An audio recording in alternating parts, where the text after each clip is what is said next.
Friends, இன்றைக்கி அட்டகாசமான சேமியா கேசரி எப்படி செய்யலான்னு பார்க்கலாம். வாயில் வச்சதுன்னே அப்படியே உள்ளே போகும், அந்த அளவுக்கு டேஸ்ட்டாக இருக்கும். எப்படி செய்யலான்னு பார்க்கலாம் வாங்க. ஒரு பேன் எடுத்திருக்கேன், அதில் 2 ஸ்பூன் அளவுக்கு நெய் ஆட் பண்ணியிருக்கேன்.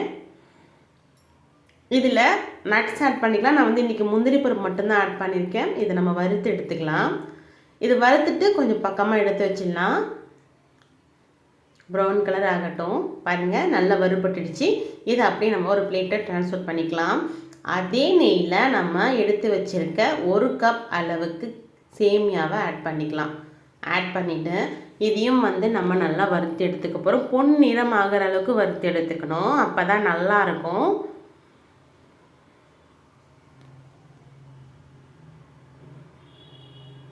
பாருங்கள், இந்த அளவுக்கு நல்லா வறுபட்டு எடுத்துக்கணும்.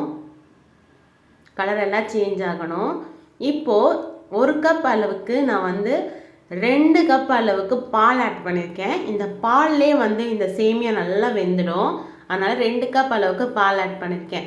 சர்க்கரை போட்டாலும் நல்லா, தண்ணி ஆட் பண்ணாலும் நல்லாயிருக்கும். நான் தண்ணி ஆட் பண்ணாமல் பால்லே செய்கிறேன்.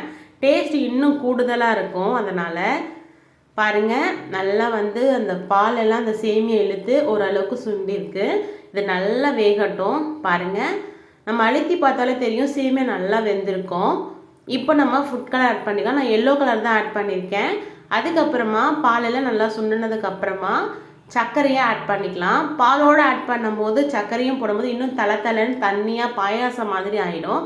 அதனால் பாலெல்லாம் சுண்டினதுக்கப்புறமா நம்ம சர்க்கரையை போட்டோன்னா ஓரளவுக்கு நல்லா வரும். அதுக்கப்புறமா கொஞ்சம் அந்த சர்க்கரையும் சேர்த்து கொஞ்சம் சுண்டி வரும்போது நம்ம முந்திரி பருப்பையும் ஆட் பண்ணிக்கலாம்.